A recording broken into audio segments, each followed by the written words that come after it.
Loïc et Hélène. Donc on voudrait vous parler un petit peu du thème que nous ont demandé Loïc et Béatrice. Donc comment vivre dans le monde et en famille en témoin de l'Évangile. Alors quand on a reçu ce sujet, d'abord on a accepté avec joie, mais quand on l'a regardé de plus près, on s'est dit en fait c'est pas vraiment pour nous. C'est pas pour nous parce que nous, en fait, dire aux autres comme ça, être témoin de l'Évangile, Jésus t'aime, on ne sait pas faire, en fait. S'approcher des autres et leur dire, on ne sait pas. Et entre autres, il y a quand même, quand on a étudié un peu de plus près, des mots qui nous ont un peu... un mot qui nous a gênés, même, dans ce sujet. Un petit peu gênés, pas très à l'aise, Et alors, c'est pas le mot, c'est pas comment vivre dans le monde, parce que dans le monde, on s'est dit, on y est, on est content de vivre, on est content d'y être, même si le monde ne correspond pas toujours à ce qu'on veut vivre ou ce qu'on pense, on est quand même content d'être dans le monde. Donc, c'est pas le monde. Ensuite, en famille, eh bien, nous avons une famille. Donc, on a la famille de Frédéric, la mienne.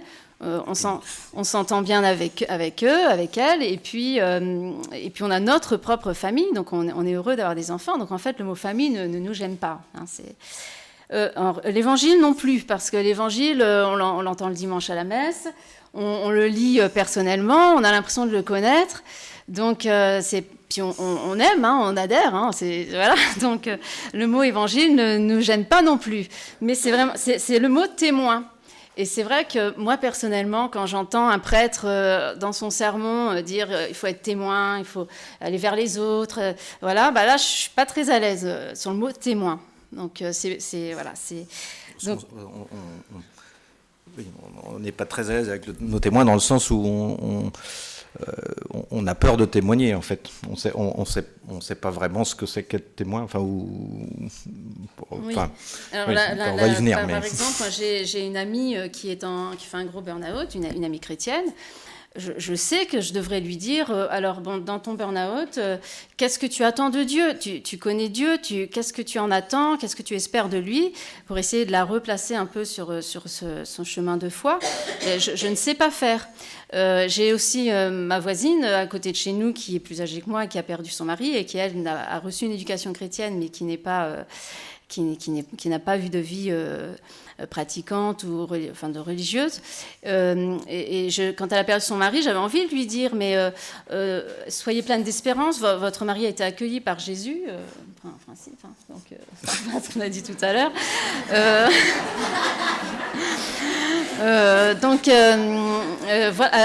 Retournez-vous vers le Seigneur, il va vous aider. J'arrive pas à le faire. Et puis alors encore moins aller sur les plages évangéliser, l'évangélisation de rue, on ne sait pas faire. Donc on s'est dit en fait, est-ce que c'est un sujet pour nous ? On n'est pas sûr du tout. Donc on l'a creusé et puis en fait voilà. Du coup on a commencé un peu à travailler sur les différents mots qu'on vous a cités là. Pour essayer de cadrer d'être bien d'accord sur ce dont on parle. Alors, premier mot. Le monde. Alors, on voulait vous parler d'abord du monde. Le monde dans lequel on vit, qu'est-ce que le monde voilà. Resituer. Resituer témoin dans le monde. Après, on vous parlera d'être témoin, justement, parce qu'on s'est rendu compte qu'il y avait plusieurs définitions à ce mot. Et puis après, on reviendra sur la famille. Donc, je te laisse continuer, du coup, sur le monde. Alors, le monde, si on voudrait vous lire...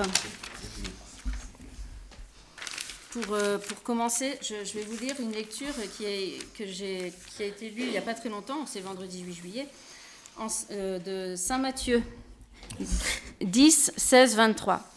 En ce temps-là, Jésus disait à ses apôtres, « Voici que moi je vous envoie comme des brebis au milieu des loups.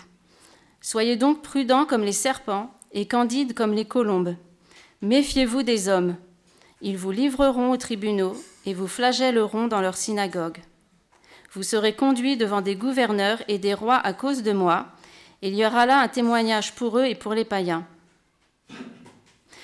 Quand on vous livrera, ne vous inquiétez pas de savoir ce que vous direz ni comment vous le direz. Ce que vous aurez à dire vous sera donné à cette heure-là. Car ce n'est pas vous qui parlerez, c'est l'Esprit de votre Père qui parlera en vous. Voilà, alors il y a deux parties dans cet extrait. Il y a une première partie où effectivement, c'est ce qu'on disait, ça donne pas tellement envie d'y aller. On voit bien qu'on a un monde qui est hostile à l'évangile, enfin, qui nous est hostile aux chrétiens aussi. Et donc c'est bien ce qui fait qu'on n'est pas du monde, hein, parce qu'on y a une certaine, enfin, il y a une certaine incompatibilité entre le monde et puis l'évangile, hein, comme entre le monde et les chrétiens en quelque sorte. On dit comme l'eau et l'huile, où on a beau être dans le même verre, ça se mélange pas. Ou alors quand ça se mélange, on finit toujours par se séparer. Mais malgré ça, nous restons dans le monde. Et puis alors il y avait la deuxième partie où il disait ne vous souciez pas de ce que vous avez à dire. Ça tombe bien parce que nous on a essayé de se soucier de ce qu'on avait à dire aujourd'hui et on est un petit peu démunis du coup.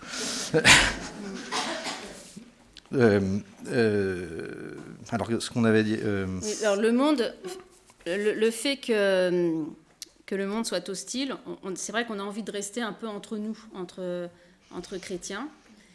Et c'est là que, en fait, aller dans le monde, ça nous est difficile parce que on sait tout ce qu'on va rencontrer comme hostilité.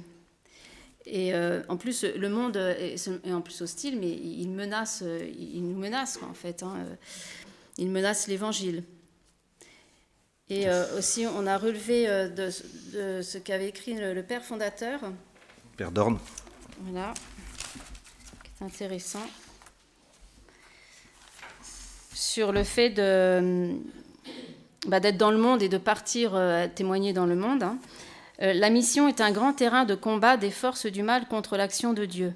Combattre contre les activités et contre les serviteurs du Maître.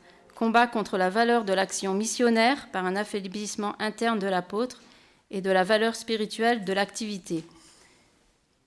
Il faudra une vigilance priante pour ne pas tomber dans les défauts humains ou les pièges du démon.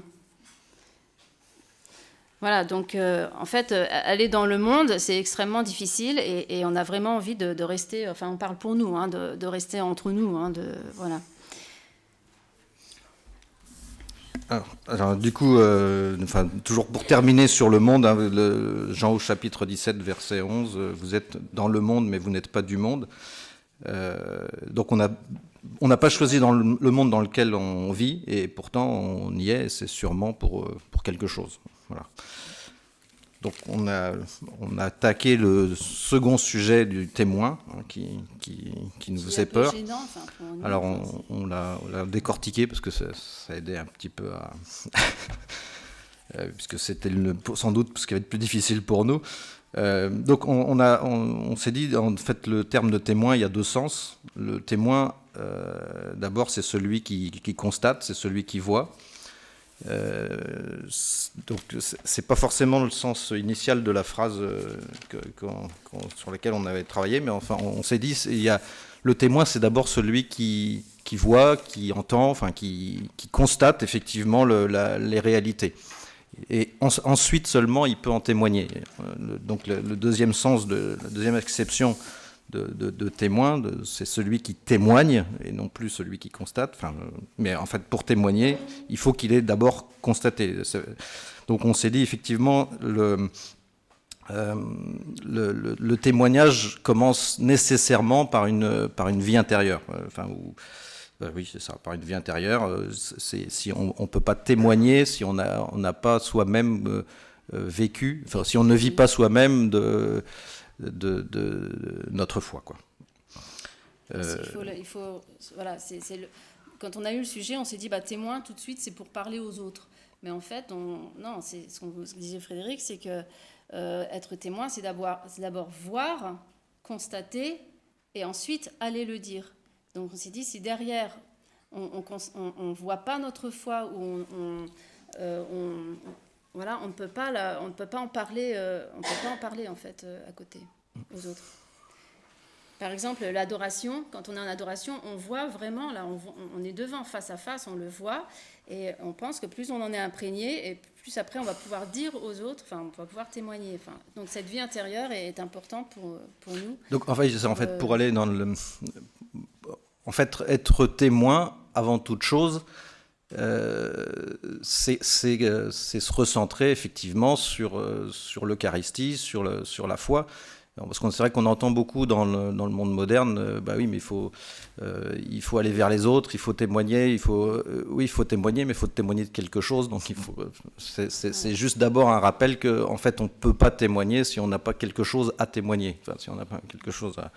Voilà, ça va un petit peu... Et c'est vrai que ça nous fait réfléchir. Et si on a cette vie intérieure vraiment développée, après, on devrait être plus à l'aise, en effet, pour aller parler aux autres. Mais parler aux autres comme ça de Jésus, c'est difficile pour nous. Hein. Voilà. Alors, on avait là aussi encore dans le directoire le père Dorn qui écrivait, c'est une 77. Jésus est l'envoyé, le missionnaire de son Père. À son tour, il envoie en mission. L'Institut de la famille missionnaire de Notre-Dame est par définition missionnaire. Voilà. Donc voilà. Donc une fois qu'on est, c'est ça. Une fois qu'on a été témoin, on peut commencer à témoigner. Alors là-dessus, j'avais sur cet exemple-là, enfin sur cette notion de témoin. Certains ont peut-être lu parmi vous l'avis du père Jérôme de l'abbaye Ceffonds, de Sept-Fonds, je ne sais pas comment on dit, je crois qu'on dit Ceffonds, mais ça s'écrit Sept-Fonds. Et donc moi, ce qui m'a beaucoup marqué dans ce témoignage de vie, là pour le coup, c'est que c'est donc un moine qui avait donc eu cette vocation à rentrer à l'abbaye de Sept-Fonds et qui voyait son abbaye, toute sa communauté qui sombrait petit à petit dans un modernisme de mauvais aloi, j'ai envie de dire, et qui se désespérait, qui se posait même la question de sa propre vocation. Est-ce qu'il ne faut pas que je change de communauté ? On arrivait à un tel point où, en fait, il était... bien que prêtre de la communauté, même le chapitre oubliait de le convoquer, enfin de l'inviter aux réunions de chapitre. Il était... voilà. Et en fait, il s'est posé la question, est-ce que ma vocation est encore ici ? Est-ce que, visiblement, voilà. Et en fait, il s'est simplement dit... je pense qu'il a eu l'inspiration. Dieu lui a dit tu t'es rentré ici, ta vocation c'était quand tu étais jeune homme, tu es rentré ici dans cette abbaye, eh bien simplement sois présent. En fait, c'est simplement parce qu'il était présent, parce voilà, sa foi était encore vive. Il passait effectivement plus de temps à prier devant la Sainte Vierge qu'en réunion de chapitre. Et finalement, simplement par sa présence, en fait, vis-à-vis de ses confrères, des moines qui étaient avec lui, il était inexistant, mais simplement il était présent. Et finalement, par sa présence, par sa simple présence et sa simple foi, l'abbaye, petit à petit, par hasard, j'ai envie de dire, a fait appel à lui pour un service, parce que tous les postulants, il n'y avait plus de postulants, tous les postulants s'en allaient.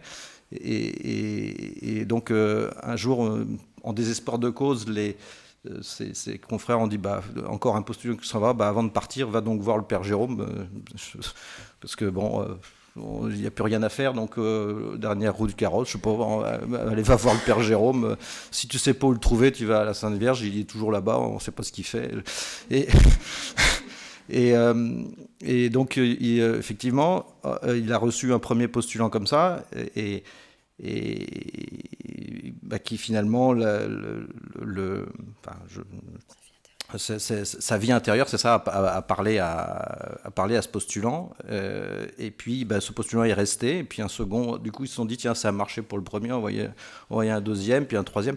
Et puis finalement, ces postulants donc, sont devenus moines, effectivement, ont persévéré dans leur vocation, se sont rendus compte que leur vocation était aussi à Sept-Fonds. Et ils sont devenus l'un maître des novices, l'autre père abbé, et aujourd'hui, l'abbaye Sept-Fonds a repris de la vitalité grâce au père Jérôme, qui simplement était là. Ce témoignage était en fait... Il était témoin simplement parce qu'il était là. Et puis par sa vie intérieure, en fait. Donc, il faut avoir rencontré Dieu pour pouvoir en parler et le transmettre Voilà, et il faut aussi beaucoup d'humilité. On a trouvé que pour pour témoigner, il faut beaucoup d'humilité. On sent que c'est peut-être parce qu'on est un peu plein d'orgueil qu'on n'ose pas les.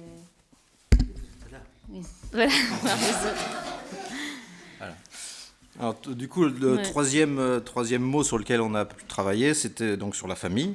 Là, on se sentait un peu plus à l'aise quand même. Oui, mais on s'est quand même rendu compte qu'être témoin de l'évangile et de l'amour, la famille, c'était quand même le premier lieu où on pouvait l'être le plus facilement. D'abord parce qu'on connaît nos enfants et puis on leur parle beaucoup plus facilement de Jésus et de l'évangile, c'est beaucoup plus facile.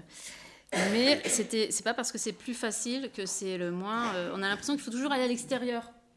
Mais dans la famille, c'est extrêmement important parce que après, les enfants vont rayonner autour d'eux et donc ça fait des témoignages autour d'eux. Et en fait, ce qu'on se disait, c'est que la charité est naturellement plus facile en famille, déjà. Ça commence par là. Qu'on soit d'accord ou pas avec les choix de nos enfants, malgré tout, on est affecté par des mauvaises décisions de nos enfants. Et on est heureux quand ils prennent des bonnes décisions. Donc on a une vraie, je veux dire, naturellement, ou dans la création, Dieu a fait qu'on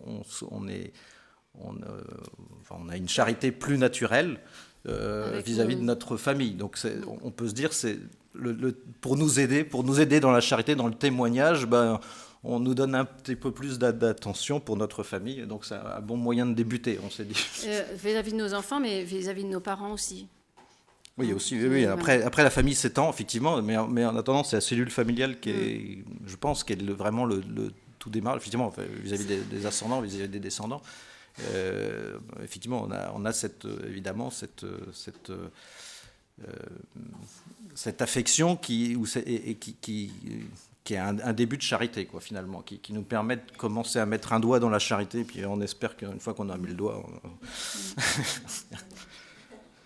Donc c'est dans la famille, on a trouvé que c'était le point de départ pour témoigner, en effet.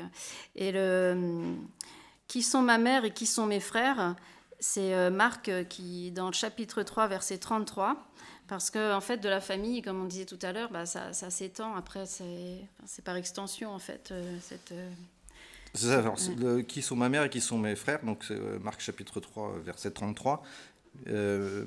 C'est le prêtre qui nous a mariés qui dans ses réflexions de vie avait noté cette phrase qui l'avait marqué dans... Et du coup ça nous a marqué aussi parce qu'il est décédé cette année dans sa 100e année et c'est vrai, dans ces trois phrases, il disait les trois phrases il y avait trois phrases qui avaient marqué sa vie et qui sont ma mère et qui sont mes frères, donc qui sont ma mère et qui sont mes frères, parce qu'on dit que la charité ça commence en famille, donc après on se dit oui, mais effectivement si on se limite à la famille c'est peut-être un peu court, jeune homme. Et donc, on s'est posé la question, on a cette question qui a été posée par le prêtre qui nous a mariés, qui sont ma mère et qui sont qui est ma mère, qui sont mes frères. Voilà, c'est peut-être certainement une suggestion à ouvrir un petit peu le champ familial. Effectivement, le témoignage dans le champ familial, il ne pas se limiter au seul, à la charité et au témoignage, peut-être pas se limiter à notre propre famille. Enfin, la famille au sens strict et fermé du terme. Et puis aussi au sein de la famille, on s'en est rendu compte par une petite expérience que nous avons eue quand nous avons accueilli ma belle-mère, qui juste après le décès de son mari, ma belle-mère qui était hémiplégique, ne pouvait pas vivre seule. Du coup, on l'a accueillie à la maison. Donc ça a mis à la maison l'hôpital à la maison parce qu'on ne pouvait pas s'occuper d'elle tout seul. Mais du coup, c'est là quand on vous dit ça commence dans la famille, c'est que quand le corps médical est venu, ils ont vu qu'on était soudés en famille pour l'aider. Ils ont trouvé ça... Oui, ils ont trouvé ça étonnant qu'on veuille, qu'on se soude en famille pour pouvoir l'aider. Après, il y a eu les amis des enfants qui sont passés et qui ont vu qu'on s'occupait d'elle. Voilà, alors c'était quelque chose de tout simple, mais n'empêche qu'ils ont vu que... que cette charité est... Oui, alors en fait, j'ai envie de dire par extension, si on partait toujours de la cellule familiale, effectivement, donc pour moi c'était maman, donc évidemment ça reste la famille au sens très strict. Déjà pour Hélène qui a proposé de recevoir maman à la maison, sachant que c'était quand même c'était un petit peu lourd, c'était une attention de tous les instants et donc déjà par extension on se rend compte que la charité, bien que ça parte de la famille, ça commence à s'ouvrir un peu. Ensuite effectivement pour nos enfants, et puis ensuite il y a eu beaucoup de soignants qui sont passés à la maison, qui ont vu d'abord la foi de maman, qui ont vu les photos de famille. Parce qu'elle avait ses enfants, toute la famille en photo, donc les gens venaient. Voilà, c'était où il y avait en plus au milieu de tout ça, il y avait une religieuse, un prêtre, donc forcément ça suscitait beaucoup de questions. Et donc on se rend compte que toujours en partant de la famille, le témoignage, le témoignage de la famille est un témoignage en fait qui est un témoignage aussi de la foi finalement, parce que il y a quelques crucifix à la maison quand même, donc les gens aussi qui venaient, que ce soit les infirmières, les aides-soignantes et compagnie, il y avait beaucoup de questions par rapport à ça.